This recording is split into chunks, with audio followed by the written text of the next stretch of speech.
people to see. But what can you tell us? What's the latest development about this Nigeria Governors Forum matter now?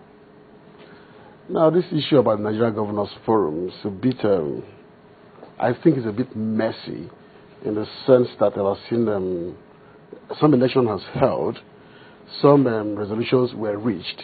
Apparently, from what we see in the public domain, certain resolutions were reached before the election. Why the resolution was abandoned is not quite clear.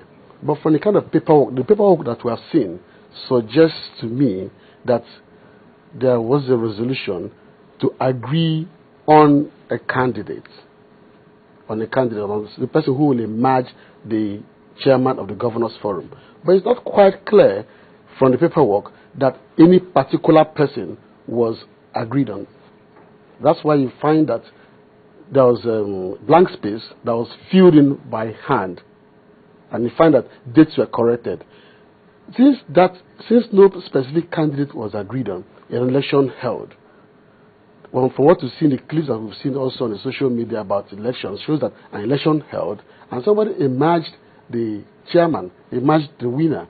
Governor Amaechi emerged the winner, and because of that, we now understand that he's been suspended by the PDP. But the election of the Governors Forum is not a party affair.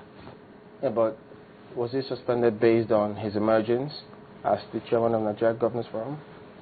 Well, there's several speculations because we've not seen any letter communicating the reasons why he was suspended. But one of the reasons they say they suspended him was because the National Working Committee claimed that he did not obey the directives of the State Executive Committee of the party. And that is violated Section 58 of the party Constitution. Well, I'm actually scandalized by the whole of that. To say Section 58. The party Constitution that I'm aware of does not have up to 50 sections. I have a party Constitution of the PDP that was signed, approved by a convention and signed by Ogbulafo when Ogbulafo was chairman, national chairman. Sorry, are you sure they're not working with an amended version, or you are working with an amended version? An amended version. There is no constitution of the PDP that can come into force unless it has been approved by the National Convention. So, if we were to use the constitution of the PDP that we know, the current constitution of the PDP, even the National Working Committee has limited powers. It has limited powers. The National Working Committee of the party can suspend a person for maybe a maximum of 1 month after preliminary hearing. What is a preliminary hearing? It is a trial before a trial. You cannot try somebody in absentia. So now that the party says, well, he was suspended and then there will be preliminary hearings, or is it that from the preliminary hearings they had, he has to suspend it? No, the party, the NWC could have only suspended him after preliminary hearings. But they didn't hold a preliminary hearing. They've already suspended him and now want to institute preliminary hearing. And then the NWC is saying that they're setting up a panel, a committee for that purpose.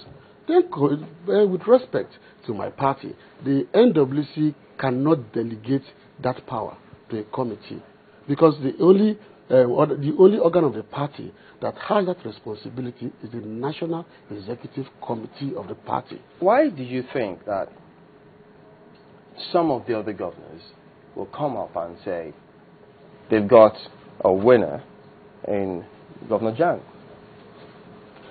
Now, that is a moral burden for each and every one of those governors.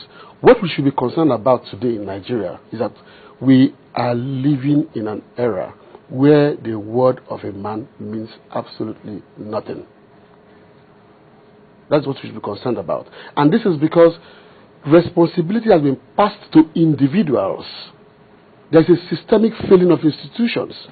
We have a situation where our institutions are not failing, are failing, where our institutions are being manipulated by people.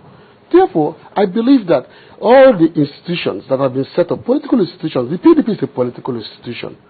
As a political institution, for the party to succeed as a political institution, then its organs must function properly and appropriately. The National Executive Committee of the party has very, very, very, very serious responsibilities. Have they met? Have they been constituted? That National Executive Committee has long been constituted, but I do not think that committee has met in a long while. Let me give you an example. Let me give you an example of the dangers of the failings of institutional organs. If you look at the report that was